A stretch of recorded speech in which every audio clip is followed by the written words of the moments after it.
ఉమ్మడి నిజామాబాద్ జిల్లాలో గత వారం రోజులుగా పలు కీలక పరిణామాలు చోటు చేసుకున్నాయి. బీఆర్ఎస్లో దెయ్యాలను పెంచి పోషించింది కేసీఆర్ అంటూ ఇన్ఛార్జి మంత్రి జూపల్లి కృష్ణారావు వ్యాఖ్యానించారు. మాచారెడ్డి మండలంలో బాలుడు నీటి గుంతలో పడి మృతి చెందగా భూ తగాదాల కారణంగా తన వదినను దారుణంగా హత్య చేసిన ఘటన కలకలం రేపింది. ఇథనాల్ ఫ్యాక్టరీ వద్దంటూ జనగామ గ్రామస్తులు నిరసన చేపట్టారు. అలాగే విద్యుత్ షాక్తో అటెండర్ మృతి చెందారు. ఈ వారం నిజామాబాద్ జిల్లా గ్రౌండ్ రిపోర్ట్ను మా ప్రతినిధి రాజు అందిస్తారు. గత వారం రోజులుగా ఉమ్మడి నిజామాబాద్ జిల్లాలో జరిగిన ముఖ్యాంశాలను ఒకసారి పరిశీలిస్తే కామారెడ్డి జిల్లాలో కాంగ్రెస్ నాయకుల విస్తృత స్థాయి సమావేశం జరిగింది. ఈ కార్యక్రమానికి ఇన్ఛార్జ్ మంత్రి జూపల్లి కృష్ణారావు విచ్చేశారు. ఈ సందర్భంగా ఆయన మాట్లాడుతూ బీఆర్ఎస్లో దయ్యాలను పెంచి పోషించింది కేసీఆర్ అని అన్నారు. ప్రస్తుతం ఉన్న రాజకీయ పరిస్థితుల్లో ఏదైతే కవిత కేసీఆర్ చుట్టూ దయ్యాలున్నాయి అని ఒక పదం వాడారు. అదే అందులో భాగంగా తాను స్పందించారు. కేసీఆర్ చుట్టూ తానే దయ్యాలను పెంచి పోషించారని అతను అన్నారు. అదేవిధంగా ఎవరు చేసిన పనికి వాళ్ళు బాధ్యత వహించాల్సి ఉంటుందని, ఈరోజు ప్రస్తుతం బీఆర్ఎస్ పరిస్థితి దయనీయంగా మారిందని చెప్పి అన్నారు. బీఆర్ఎస్ పార్టీ మునిగిపోయిన నావా అని కూడా తెలియజేశారు. ప్రస్తుతం వచ్చేదంతా కాంగ్రెస్ యుగమేనని ఆయన తెలియజేశారు. ఇంటి బయట ఆడుకుంటున్న బాలుడు నీటి గుంటలో పడి మృతి చెందిన సంఘటన కామారెడ్డి జిల్లాలో అయితే చోటు చేసుకుంది. మాచారెడ్డి మండలం కొత్తపల్లి గ్రామానికి చెందిన ఒక బాలుడు తను ఇంటి బయట నీటి గుంటలో వాళ్ళ అమ్మమ్మ ఇంట్లో ఆడుకుంటున్న తరుణంలో నీటి గుంటలో పడి మృతి చెందాడు. బాలుడు నీటి గుంటలో పడిన విషయాన్ని ఎవరు కూడా గుర్తించలేదు. చాలాసేపటి వరకు ఆ బాలుడైతే ఆడుకుంటున్నాడని అనుకున్నారు. కాకపోతే ఆ బాలుడు ఇంటి ముందటున్న ఆ నీటి సంపులో పడి మృతి చెందిన సంఘటన అయితే ఇదంతా మాచారెడ్డి మండలం కొత్తపల్లి గ్రామంలో చోటు చేసుకుంది. తుఫాన్కు చెందిన బాలుడు తన అమ్మమ్మ ఇంటికైతే వచ్చాడు. తను ఇంటి ముందట ఆడుతూ అక్కడే ఉన్న సంపులో పడిపోయాడు. ఎవరు గుర్తించకపోవడంతో తానైతే చాలాసేపు నీటిలో ఉండిపోవడం వల్ల మృతి చెందిన సంఘటన అయితే చోటు చేసుకుంది. అయితే చివరకు ఆ ఇంటి కుటుంబ సభ్యులందరూ కూడా ఆ బాలుడు నీటి సంపులో గుర్తించి వెంటనే బయటకు తీసి ఆసుపత్రికి తీసుకుపోయినప్పటికీ కూడా ఎలాంటి ప్రయోజనం అయితే లేకుండా పోయింది. అప్పటికే తాను మృతి చెందినట్టయితే కుటుంబ సభ్యులైతే తెలియజేశారు. భూ తగాదాల కారణంగా తన వదినను అతి దారుణంగా హత్య చేసిన సంఘటన జుక్కల్ మండలం హంగర్గాలో చోటు చేసుకుంది. అయితే అధికారుల అలసత్వం అనే చెప్పొచ్చు. గత కొన్నేళ్లుగా భూ వివాదాలు పరిష్కారం కాకపోవడంతో కుటుంబాల మధ్య గొడవలు అవుతున్నాయి. చివరకు దాడులు చేసుకుంటున్నారు. చివరకు హత్యలు చేసుకునేంత వరకు ఆ భూతగాదాలు అయితే వెళ్తున్న పరిస్థితి ఉంది. ఒక చిన్న ఇంటి అది పొలానికి సంబంధించిన ఇష్యూ ఇది. అన్నదమ్ముల మధ్య గత కొన్నేళ్లుగా గొడవ జరుగుతోంది. పరిష్కరించమని అధికారుల దృష్టికి కూడా వాళ్ళు తీసుకువెళ్లారు. అయినప్పటికీ అధికారులు ఈ సమస్యను పరిష్కరించకపోవడంతో వాళ్ళిద్దరి మధ్య గొడవ జరిగింది. అన్నదమ్ముల మధ్య గొడవ జరుగుతోంది. ఆ గొడవ మధ్యలో ఏదైతే జుక్కల్ మండలం హంగర్గా గ్రామానికి చెందిన ఒక మహిళ ఆ గొడవ మధ్యలో పొలం వాళ్ళ మధ్యలో వెళ్ళడంతో మరిది ఏదైతే తను ఆ గొడవలో తను గొడ్డలితో నరికారు. చివరకు ఆ వివాహిత విగత జీవిగా మారిన పరిస్థితి ఉంది. ఏదైతే హంగర్గా గ్రామంలో ఈ సంఘటన అయితే చోటు చేసుకుంది. అధికారుల కారణంగానే ఈ హత్య జరిగినట్టు గ్రామస్తులు అయితే తెలియజేస్తున్నారు. గత చాలా రోజులుగా ఆ వివాదం అనేది కొనసాగుతుంది. ఈ భూ వివాదం దాన్ని పరిష్కరించమని ఎన్నిసార్లు అధికారులకు చెప్పినప్పటికీ కనీసం అధికారులు ఎవరు పట్టించుకొని కారణంగా ఈ హత్య జరిగిందని చెప్పి గ్రామస్తులు అయితే తెలియజేస్తున్నారు. ఇప్పటికైనా అధికారులు స్పందించాల్సిన అవసరం ఉంది. గ్రామాల్లో ఉన్న భూ వివాదాలను వెంటనే పరిష్కరించాల్సిన అవసరం ఉంది. కామారెడ్డి జిల్లాలో ఇథనాయిల్ ఫ్యాక్టరీని ప్రారంభించొద్దంటూ ఆ గ్రామస్తులైతే నిరసన కార్యక్రమం చేపట్టారు. సదాశివనగర్ మండలం జనగామ గ్రామంలో ప్రభుత్వం ఇథనాయిల్ ఫ్యాక్టరీని పరిశ్రమను అక్కడ ప్రారంభించేందుకు ప్రణాళికలు అయితే రూపొందిస్తుంది. ఇందులో భాగంగా మొదట లెదర్ ఫ్యాక్టరీని, తర్వాత ఇథనాయిల్ ఫ్యాక్టరీని అక్కడ నెలకొల్పడానికి అక్కడ భూమి పూజ చేశారు. అయితే గ్రామస్తులంతా కూడా ఈ కార్యక్రమాన్ని నిరసించారు. ఇప్పటికే కామారెడ్డి ప్రాంతంలో ఉన్న షుగర్ ఫ్యాక్టరీ కారణంగా చుట్టూ ఒక 20 కిలోమీటర్ల వరకు గాలి నీరు అంతా పొల్యూషన్ అవుతోందని, పొలాలకు పంటలు పండే పరిస్థితి లేకుండా పోయిందని చెప్పి వాళ్ళైతే అంటున్నారు. ఇప్పుడు ఈ ఇథనాయిల్ ఫ్యాక్టరీని ఈ కామారెడ్డి ప్రాంతంలో ఏదైతే సదాశివనగర్ ప్రాంతంలో ఈ ఇథనాయిల్ ఫ్యాక్టరీని నెలకొల్పితే తమ గ్రామంలో ఉన్న నీరు గాలి అంతా పొల్యూషన్ అవుతుందని, తాము తీవ్ర ఇబ్బందులు ఎదుర్కోవాల్సి వస్తుందని చెప్పి గ్రామస్తులు అయితే తెలియజేస్తున్నారు. ఖచ్చితంగా ఈ ఫ్యాక్టరీని నెలకొల్పే అవకాశం లేదని చెప్పి వాళ్ళైతే అంటున్నారు.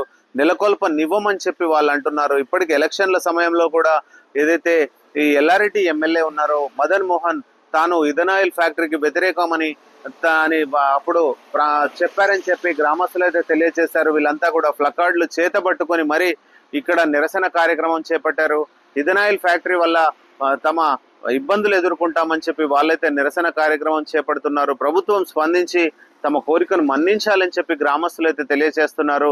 వెంటనే ఈ ఇథనాయిల్ ఫ్యాక్టరీ నిర్మాణం ఏదైతే ఉందో దాన్ని మానుకోవాలని చెప్పి గ్రామస్తులు డిమాండ్ చేస్తున్నారు. విద్యుత్ అధికారుల నిర్లక్ష్యం ఒక అటెండర్ మృతికి కారణమైందని చెప్పవచ్చు. ఏదైతే బీర్కూరు గురుకుల పాఠశాలలో అటెండర్ గా పనిచేస్తున్న లింగం తను అక్కడ పాఠశాలకు సంబంధించి వాటర్ ట్యాంక్ క్లీన్ చేస్తున్న తరుణంలో ఆ పైన ఉన్న విద్యుత్ తీగలు తగలడంతో అటెండర్ లింగం అక్కడికక్కడే మృతి చెందాడు. పూర్తిగా ఈ విద్యుత్ అధికారుల నిర్లక్ష్యం అనే వారి కుటుంబ సభ్యులైతే ఆరోపిస్తున్న పరిస్థితి అయితే ఉంది.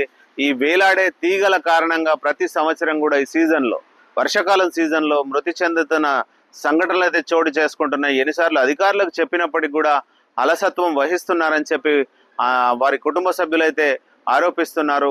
ఈ వాటర్ ట్యాంక్ ఎందుకంటే పాఠశాల అవుతుంది అతి త్వరలో, కాబట్టి ఈ వాటర్ ట్యాంకును క్లీన్ చేయడం కోసం ఆ అటెండర్ లింగం తను వాటర్ ట్యాంక్ పైకెక్కాడు. అక్కడే ఉన్న విద్యుత్ తీగలను చూసుకోలేదు. దాంతో ఆ విద్యుత్ తీగలు తగలడంతో లింగం అక్కడికక్కడే మృతి చెందిన సంఘటన అయితే చోటు చేసుకుంది. దీంతో ఆ గ్రామంలో అయితే విషాద ఛాయలైతే అలుముకున్నాయి. తమ ఇంటి పెద్ద దిక్కైన లింగం మృతి చెందడంతో ఆ కుటుంబం తమను ఆదుకోవాలని చెప్పి ప్రభుత్వాన్ని అయితే వేడుకుంటోంది. ప్రతి సంవత్సరం ఈ వేలాడే ఈ విద్యుత్ తీగల కారణంగా మరణాలు జరుగుతూ ఉన్నాయి. వీటిని అరికట్టాలని చెప్పి జిల్లా వాసులు అయితే కోరుతున్నారు. నందిపేట మండల కేంద్రంలో ఒక మహిళ దారుణ హత్యకు గురైంది. సోమవారం రోజు తను మార్కెట్కు అంగడికి వెళ్ళిన తను తిరిగి రాలేదు. వారి కుటుంబ సభ్యులు పోలీసులకు అయితే సమాచారం అందించారు. అయితే ఆ మహిళను ఐలాపూర్ శివారులో గుర్తు తెలియని వ్యక్తులు అతి దారుణంగా కిరాతకంగా తన పైన అత్యాచారం జరిపి హత్య చేసిన సంఘటన చోటు చేసుకుంది. ఐలాపూర్ శివారులో నిర్మానుష్య ప్రాంతంలో ఆ మహిళ అయితే విగత జీవిగా మారింది. షాపూర్ గ్రామానికి చెందిన సుమలత సోమవారం రోజు నందిపేట మండల కేంద్రంలో జరిగే సంతకు వెళ్ళింది. అక్కడి నుంచి గుర్తు తెలియని వ్యక్తులు తనను తీసుకు వెళ్ళినట్టుగా అయితే పోలీసులు గుర్తించారు. అక్కడే తను ఆ ప్రాంతంలో తనపై అత్యాచారం జరిగిన ఆనవాళ్ళను కూడా పోలీసులు గుర్తించారు. అసలు ఏం జరిగింది అనేది ఇంకా ఇంతవరకు అయితే ఒక మిస్టరీగా మారింది. ప్రస్తుతం పోలీసులు అయితే ఈ కేసును ఛేదించే పనిలో పడ్డారు. ఈ విధంగా మహిళలను ఎక్కడో ఒక చోట మహిళల పైన అత్యాచారాలు జరుగుతూ ఉన్నాయి. గుర్తు తెలియని వ్యక్తులు అట్లా సంతకు వచ్చిన మహిళలను తీసుకువెళ్లిన సంఘటన నందిపేట మండల కేంద్రంలో అయితే కలకలం రేపిందనే చెప్పొచ్చు. ప్రస్తుతం అయితే పోలీసులు విచారణ జరుపుతున్నారు. దోషులు ఎవరైనా కఠినంగా శిక్షిస్తామని నందిపేట పోలీసులు అయితే తెలియజేశారు. నిజామాబాద్ జిల్లాలో మహేష్ కుమార్ గౌడ్ పిసిసి అధ్యక్షులు మహేష్ కుమార్ గౌడ్ జన్మదిన వేడుకలు ఘనంగా జరిగాయి. ఆయన అభిమానులంతా కూడా మహేష్ కుమార్ గౌడ్ జన్మదినం సందర్భంగా పలు సేవా కార్యక్రమాలు అయితే నిర్వహించారు. ప్రధానంగా నిజామాబాద్ నగరంలో డిసిసి ఆధ్వర్యంలో వేడుకలు ఘనంగా జరిగాయి. కేక్ కట్ చేసి మరి వారు సంబరాలు జరుపుకున్నారు. అలాగే మరికొందరు కార్యకర్తల ఆధ్వర్యంలో రక్తదాన శిబిరాలను అయితే ఏర్పాటు చేశారు. అలాగే ప్రభుత్వ ఆసుపత్రిలో రోగులకు పండ్లు పంపిణీ చేశారు. నందిపేట మండల కేంద్రంలో మహేష్ కుమార్ గౌడ్ జన్మదిన వేడుకల సందర్భంగా నందీశ్వర ఆలయంలో ప్రత్యేక పూజా కార్యక్రమాలు నిర్వహించారు. భవిష్యత్తులో మహేష్ కుమార్ గౌడ్ మరెన్నో ఈ ఉన్నత శిఖరాలు అధిరోహించాలని వారైతే కోరుకున్నారు. జన్మదిన వేడుకల సందర్భంగా నిజామాబాద్ జిల్లాలో పలు సేవా కార్యక్రమాలు నిర్వహించినట్టు కాంగ్రెస్ శ్రేణులు అయితే తెలియజేశాయి. ఉమ్మడి నిజామాబాద్ జిల్లాలో రైతులకు సమస్యలు అయితే తప్పడం లేదు. జీలుగా విత్తనాల కోసం రైతులైతే ఆందోళన చెందుతున్నారు. ఇప్పటికే వర్షాకాలం సీజన్ స్టార్ట్ అయింది. అయినప్పటికీ కూడా ఇంతవరకు జీలుగా విత్తనాలు సరైన రీతిలో అంటే ఎంత అవసరమో అంత జిల్లాకైతే రాలేదు. దీంతో కామారెడ్డిలో ఇటు నిజామాబాద్ జిల్లాలో ఉదయం 6 గంటల నుంచే రైతులు వెళ్లి సొసైటీల వద్ద బారులు తీరుతున్న పరిస్థితి అయితే ఉంది. ఎందుకంటే ఎంత అవసరం అనేది వ్యవసాయ శాఖ అధికారులు సరైన ప్రణాళిక రూపొందించకపోవడం వల్ల ప్రభుత్వం నుంచి రావాల్సిన జీలుగా విత్తనాలైతే రావాల్సినంత రాలేదు. దీంతో రైతులు తీవ్ర ఇబ్బందులు పడుతున్నారు. ఉదయం నుంచి కూడా అక్కడ బారులు తీరి జీలుగ విత్తనాల కోసం ఎదురు చూస్తున్న పరిస్థితి ఉంది. అయినప్పటికీ కూడా ఇప్పుడు రైతులకు వాళ్ళు పెట్టుకున్న ఇండెంట్ ఏదైతే ఉంటుందో దాని ప్రకారం అయితే రాలేదు. రైతులకు 1-2 సంచులు మాత్రమే జీలుగ విత్తనాల సంచులు ఇవ్వడంతో వారు ఎటు సరిపోవడం లేదని చెప్పి రైతులైతే ఆవేదన వ్యక్తం చేస్తున్నారు. ఇంతకు మునుపు కూడా గత సంవత్సరం కూడా ఇలాంటి సమస్య వచ్చిందని, అధికారులు సరైన ప్రణాళిక రూపొందించకపోవడం వల్లే ఈ జీలుగ విత్తనాల కొరత అయితే ఏర్పడుతుందని చెప్పి వారు తెలియజేస్తున్నారు. అలాగే రేటు కూడా డబుల్ చేశారని చెప్పి సంచి 1200 ఉన్న జీలుగను ఇప్పుడు ప్రస్తుతం 2400గా మార్చారని చెప్పి తెలియజేస్తున్నారు. ప్రభుత్వం వెంటనే స్పందించి ఈ జీలుగ విత్తనాల కొరతను పరిష్కరించాలని చెప్పి రైతులైతే తెలియజేస్తున్నారు. ఎందుకంటే సీజన్ ఆల్రెడీ ప్రారంభమైంది. ఇప్పటికే జీలుగ విత్తనాలను విత్తాల్సిన అవసరం ఉంది. కాబట్టి ఇంతవరకు కూడా జీలుగ విత్తనాలు సరైన రీతిలో సొసైటీలకు అందలేదు. దీంతో రైతులైతే ఇబ్బంది పడుతున్న పరిస్థితి ఉంది. వెంటనే అధికారులు ఇటు స్పందించి వెంటనే జీలుగ విత్తనాల కొరతను పరిష్కరించాలని చెప్పి ఉమ్మడి నిజామాబాద్ జిల్లా రైతులైతే కోరుతున్నారు. ఇది ఉమ్మడి నిజామాబాద్ జిల్లాలో గత వారం రోజులుగా జరుగుతున్న ముఖ్యాంశాలు. గణేష్తో రాజు, మహా న్యూస్, నిజామాబాద్ నుండి.